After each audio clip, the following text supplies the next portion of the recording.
Guys, and welcome back to another video, and today I'm back. Sorry about the long time. I'm back now, and yeah, I'm going to be doing another character file review on Alvin Smedley.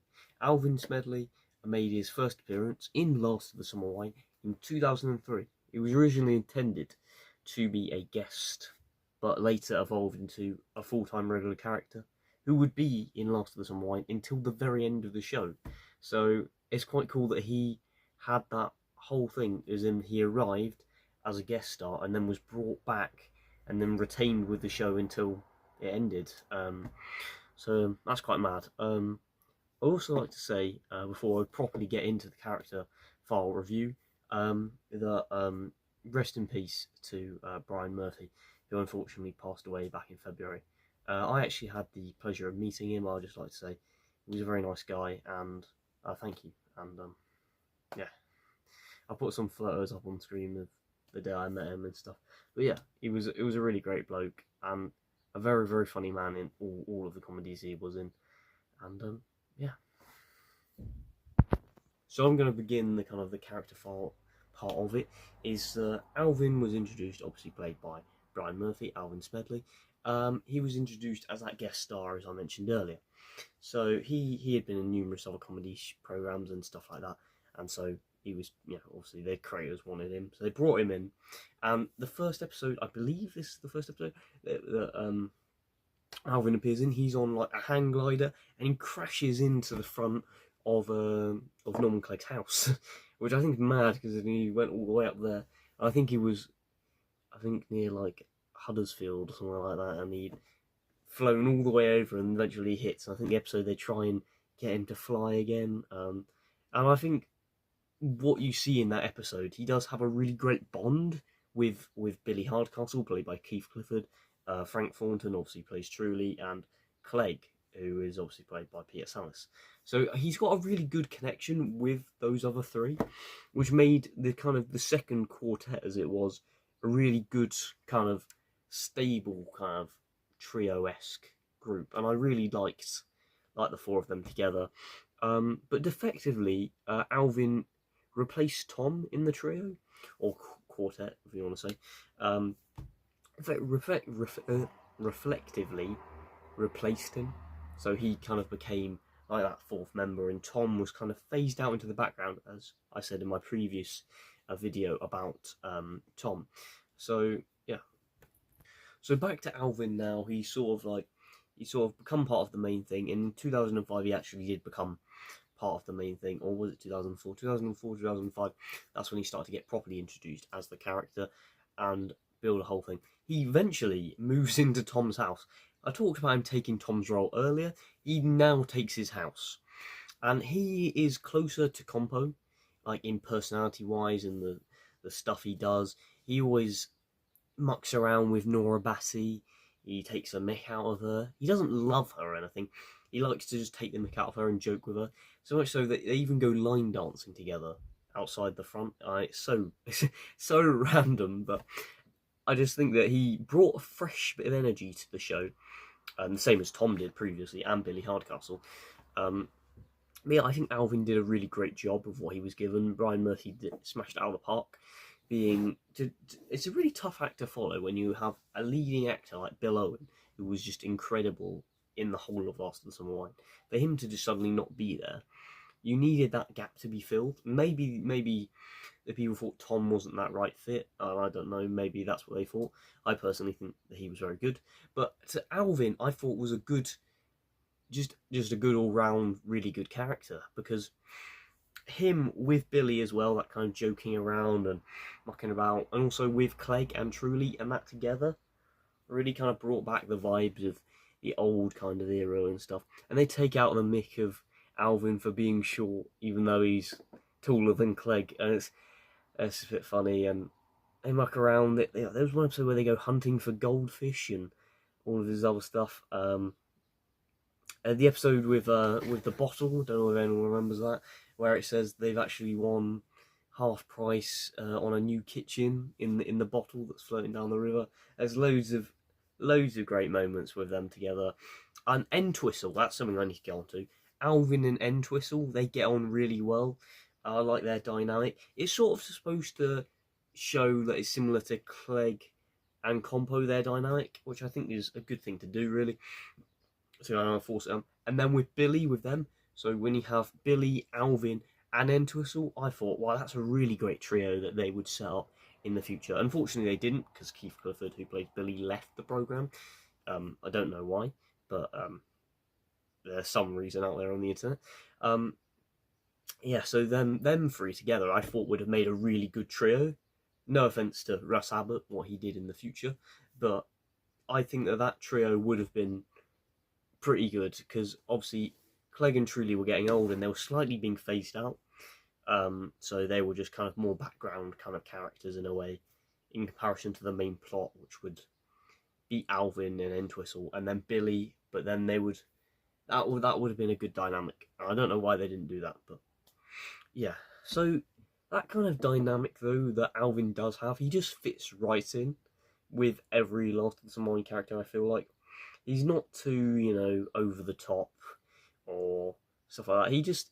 He's just very funny, and there's even more dynamics where there's a funny episode where they have the giant gnome, I believe, and they've got to try and hide it, and then it makes noises, so then Alvin and Billy have to do some weird dances, and they attract loads of people.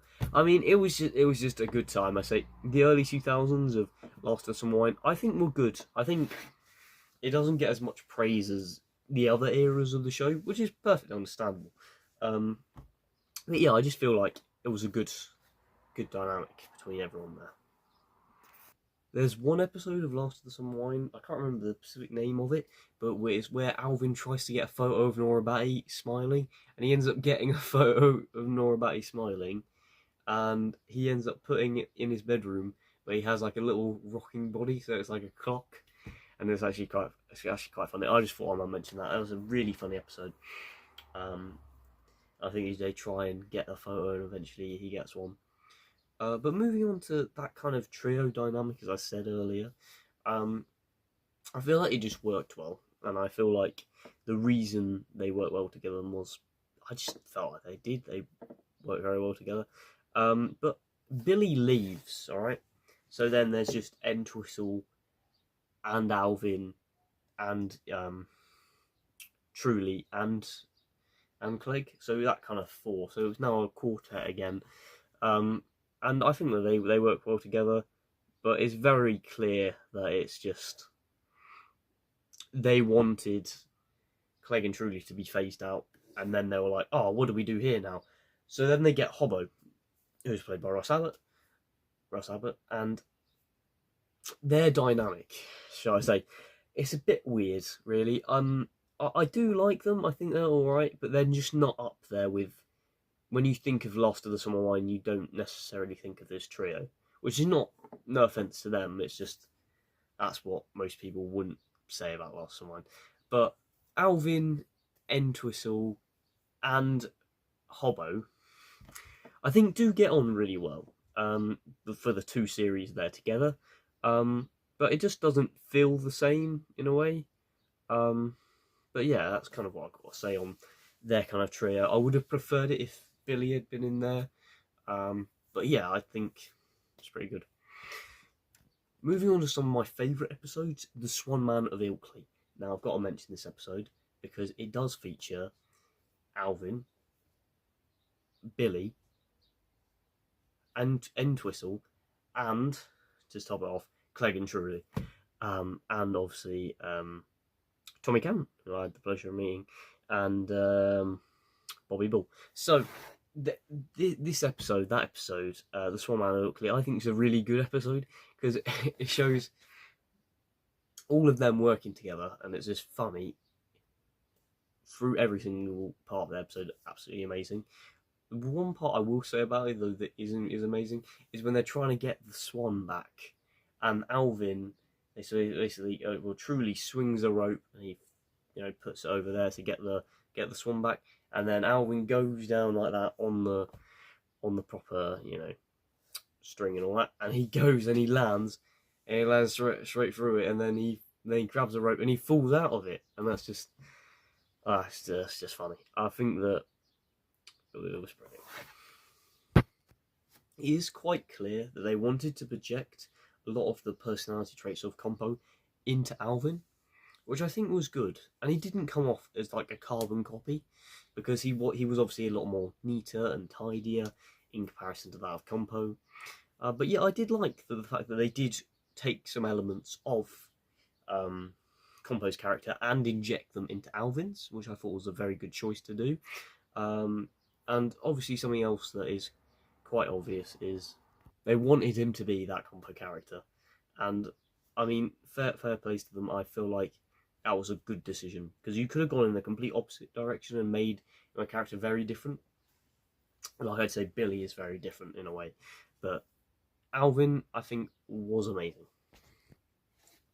So later on, after the person who plays Nora Batty, Kathy Starr, passes away and unfortunately dies,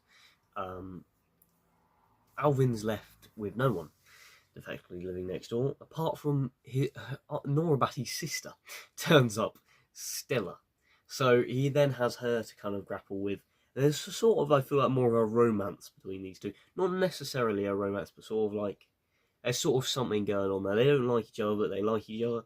So it's sort of like a dynamic sort of thing there, which I think was a good move. But I still think that, did Last of the Summer Wine really need to introduce a character to more or less replace Nora Batty? And it did have to be Nora Batty's sister. They could have come up with a completely different character for that, but I did like his dynamic with her, and I thought it was very good. They kind of paint Alvin out to be a certain like ladies' man in a way. They always talk about him having like previous relationships and certain things. I think like one of the names was like Rita Hayworth or something. I think that's one of the ones he's mentioned. That he apparently shrunk with vinegar when he splashed her or something at school or something. It's just some of the random stories that have come out by Alvin and all sorts of stuff. And also there's an episode called, I think, Eva's Back in Town or whatever, and they make it out like, you know, she dated Alvin, but she didn't. She was like a friend of his or something. They were trying to make, you know, people jealous that he's got someone. It's all very odd, but so that's kind of what I've got to say on Alvin Smedley. I think he was a good character, and just overall, I think that he really, you know, vibed up the show, made it, you know, cooler, and I think he gave it some new life. And I think that's what Last of the Summer Wine really needed in that time period. I know they had Tom, they had Billy, those new characters that I felt were really good, but I feel like Alvin needed to be that man. He needed to be the Compo character. But obviously Alvin is a different character, but he has a lot of the personality traits, so much so that he's even featured in the episode It Never Feels Like 10 Years, where they reflect on Compo dying 10 years ago, and Alvin's there and he's really interested in all the stuff he got on, because they're very similar characters, so they like similar stuff. But yeah, that's kind of what I've got to say. I think he was a great character, and I know he took all of those elements from Compo, but I think that's what made his character good. And I like his dynamic in the trio and the quartet. I think he's great with Entwistle. I think he's great with Billy. I think he's alright with Hobbo, but yeah, you know, I don't feel like it was as strong as it went on. But yeah, I've got to say that Brian Murphy, rest in peace, and we'll always remember the day I met you. And yeah. So that's all I've got to kind of say on Alvin Smedley. But for what he was a great character, and definitely go down in Last of the Summer Wine history as one of the bigger characters, as he stayed until the very last episode, and was a, you know, if you were to say Last of the Summer Wine in the 2000s, he was effectively the main face of that period. But yeah, I hope you all enjoyed the video. Please remember to like and subscribe, and yeah, I'll see you in a video soon enough. Bye for now.